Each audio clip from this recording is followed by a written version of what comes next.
സെക്രട്ടേറിയറ്റിന് മുന്നിലെ ആശാവർക്കർമാരുടെ സമരം 4ാം ഘട്ടത്തിലേക്ക്. അവകാശ സമരത്തിന് നേരെ കണ്ണടച്ച സർക്കാരിന് മുന്നിൽ മുടി മുറിച്ച് പ്രതിഷേധിക്കാനൊരുങ്ങിയ ആശമാർ.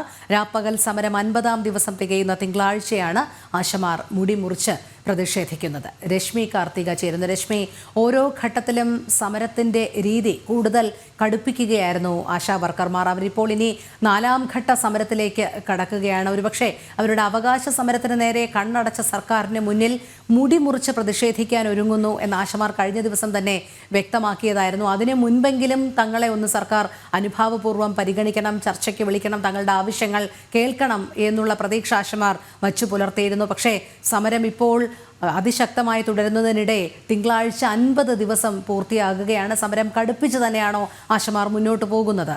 രശ്മി.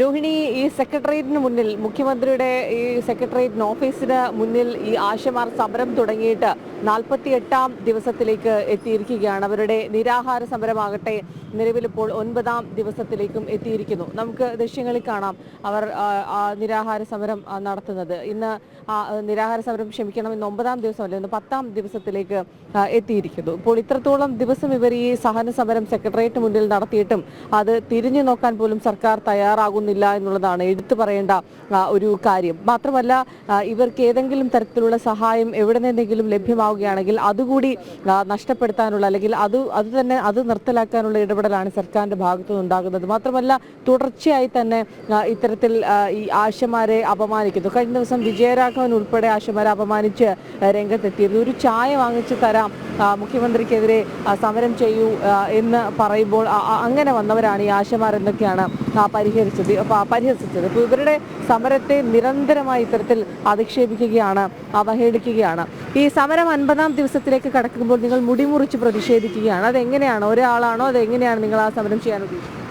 ഞങ്ങൾ വലിയൊരു നിര ആളുകൾ തന്നെ മുടിമുറിക്കുന്നതാണ്. കാരണം ഞങ്ങൾ അതിൻ്റെ ഒരു നിർദ്ദേശം വെച്ചപ്പോൾ തന്നെ നിങ്ങൾ നോക്കുക, സമരപ്പന്തലിൽ നിന്ന് 45 പേരാണ് മുടിമുറിക്കാൻ അപ്പോൾ തന്നെ തയ്യാറായിരിക്കുന്നത്.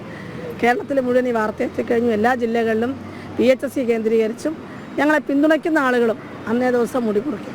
ഇതൊരു പ്രതിഷേധമാണ്, സഹനത്തിൻ്റെ അങ്ങേയറ്റമാണ്.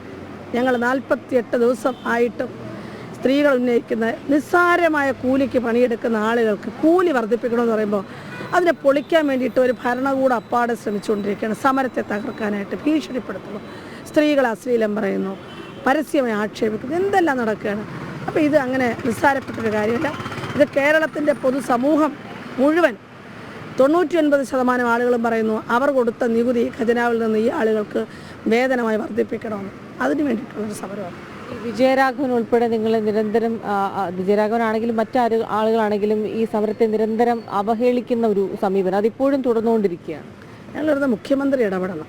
കാരണം മുഖ്യമന്ത്രി ഈ സംസ്ഥാനത്തിൻ്റെ പ്രധാനപ്പെട്ട ആളല്ലേ. അദ്ദേഹത്തിൻ്റെ താഴെ ഇരിക്കുന്ന ആളുകൾ ഇങ്ങനെയൊക്കെ പറയുമ്പോൾ അവരെ നിയന്ത്രിക്കുക എന്ന് മാത്രമല്ല, എന്തിനാണ് ഈ സമരം നീട്ടിക്കൊണ്ടു പോകുന്നത്? ഞങ്ങൾ ഉന്നയിച്ച വിഷയം അന്യായമാണോ? അപ്പോൾ അതുകൊണ്ട് അത് തീർച്ചയായിട്ടും അത് പരിഗണിക്കേണ്ടതുണ്ട്, അത് ചെയ്യേണ്ടതുണ്ട്. ഈ 50ാം ദിവസത്തിലേക്ക് സമരം കടക്കുമ്പോൾ, ഇവർ ഈ രാപ്പകൽ സമരം സെക്രട്ടേറിയറ്റിന് മുന്നിൽ നടത്തിയ 50ാം ദിവസത്തിലേക്ക് കടക്കുന്ന ദിവസം മുടി മുറിച്ച് പ്രതിഷേധിക്കുമെന്നുള്ളതാണ് ആശമാർ പറയുന്ന ഒരു കാര്യം. ഇനി അവർ കുറച്ചുകൂടി ശക്തമായി ഈ സമരരംഗത്തേക്ക് വരും എന്നുള്ളതാണ്. കാരണം സ്ത്രീകളെ സംബന്ധിച്ചിടത്തോളം മുടി അവർക്ക് ഏറ്റവും പ്രധാനപ്പെട്ട ഒന്ന് തന്നെയാണ്. അപ്പോൾ അത് മുറിച്ച് തന്നെ വളരെ ശക്തമായ പ്രതിഷേധവുമായി മുന്നോട്ട് പോകുമെന്നുള്ളതാണ് ആശമാർ അറിയിച്ചിരിക്കുന്നത്. ഏതായാലും അവരുടെ നിരാഹാര സമരം ഇന്ന് 10ാം ദിവസത്തിലേക്കും രാപ്പകൽ സമരം 48ാം ദിവസത്തിലേക്കും കടന്നിരിക്കുന്നു. രോഹിണി. ശരി, രശ്മി കാർത്തികയാണ് വിവരങ്ങൾ നൽകിയത്.